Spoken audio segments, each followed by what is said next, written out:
Speaker साहब मोहाली विच बंदी ਸਿੰਘਾਂ ਦੀ रिहाई वास्ते बड़े अरसे तो मोर्चा लगा होया जी और असी मैं कला बंदी सिंह नहीं, चाहे कोई हिंदू आ, चाहे मुसलमान, चाहे कोई ईसाई, जिन्हों ने अपन कैदा पूरियां कर लिया जी उन्होंने रिहा हो जाना कर देना चाहिए जी।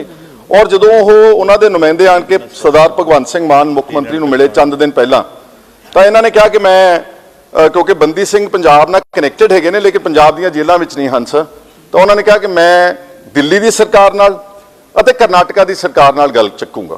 ये दो इंपोर्टेंट बंदी सिंह जिहड़े अपने अधिकार खेत्र में आउंदे जी, एक प्रोफैसर दविंदरपाल सिंह भुल्लर जिहदी 6 वार जिहड़ा सेंटेंस रिव्यू बोर्ड है दिल्ली सरकार का उहदी एप्लीकेशन रिजेक्ट कर चुका। स्पीकर साहब वो तो अपने बिल्कुल आम आदमी पार्टी की सरकार है, केजरीवाल साहब तो भगवंत सिंह मान रोज़ इकट्ठे होंगे। स्पीकर साहब 7वीं एप्लीकेशन वो पेंडिंग है काफ़ी महीनों की। स्पीकर साहब दूसरा है स्पीकर साहब भाई गुरमीत सिंह इंजीनियर, वो 2 केसां विच इन्वॉल्व सीगा। एक करनाटका के केस में स्पीकर साहब रहिंदा वा ते जिहड़ा उहदा दिल्ली वाला केस सीगा उहदे विच उहनूं ऑलरेडी उस वक्त की शीला डिक्सिट सरकार ने 2011 च रिमिशन सज़ा पूरी हो गई जी, रिमिशन दे चुके ने। और जिहड़ा उहदा होण वाला केस हैगा वा उहदे च रिपोर्ट अपनी अपना डीसी जिहड़ा पटियाले का स्पीकर साहब वो देखो रिपोर्ट उहदे उल्ट दे रहे जी, सज़ावां पूरियां कर चुके ने। आपां अपनी सरकार का डीसी 2022 की 31 अक्तूबर को पटियाला के डीसी ने उहदे खिलाफ रिपोर्ट हाईकोर्ट सुन रहा केस उहदा जी फॉर अर्ली रिलीज़, तो उत्थे जाके कहता जी ये आने नाल माहौल खराब हो जाएगा। हाईकोर्ट ने फिर उन्होंने फटकार लाई कि तेरे कल्ले कहण नाल माहौल नहीं खराब हो जाएगा, गिव अस सम एविडेंस के इहदे रिहा नाल माहौल खराब।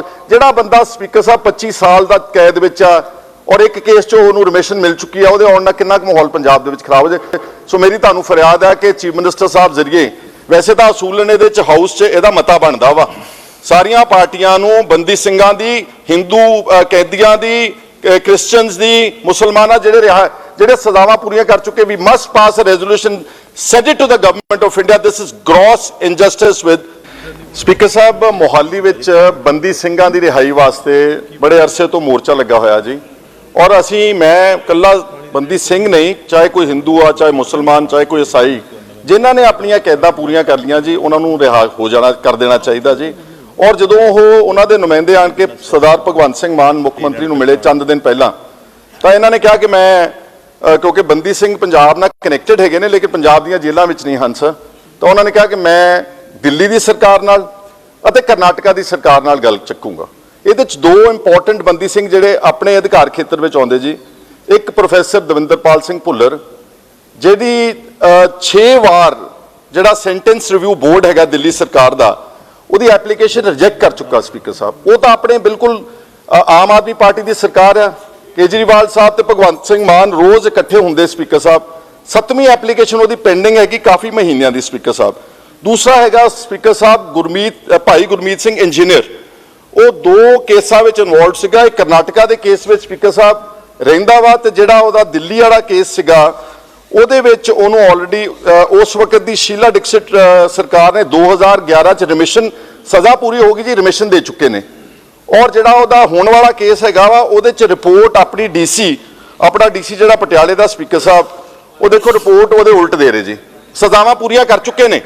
आपां अपनी सरकार का डीसी 2022 की 31 अक्तूबर को पटियाला के डीसी ने उहदे खिलाफ रिपोर्ट हाईकोर्ट सुन रहा केस उहदा जी फॉर अर्ली रिलीज़, तो उत्थे जाके कहता जी ये आने नाल माहौल खराब हो जाएगा। हाईकोर्ट ने फिर उन्होंने फटकार लाई कि तेरे कल्ले कहण नाल माहौल नहीं खराब हो जाएगा, गिव अस सम एविडेंस के इहदे रिहा नाल माहौल खराब। जिहड़ा बंदा स्पीकर साहब 25 साल का कैद विच आ और एक केस चो उन्होंने रिमिशन मिल चुकी है, उहदे आउण नाल किन्ना माहौल पंजाब दे विच खराब हो जाए। सो मेरी तुहानूं फरियाद है कि चीफ मिनिस्टर साहब जरिए वैसे तो असूलन ये हाउस च यदा मता बनता वा सारिया पार्टियां नूं बंदी ਸਿੰਘਾਂ की, हिंदू कैदियों की, क्रिश्चियंस की, मुसलमाना जिहड़े सज़ावां पूरियां कर चुके, we must pass a resolution send it to the government of India, this is gross injustice with those people. Thank you. Shahri Kalsi.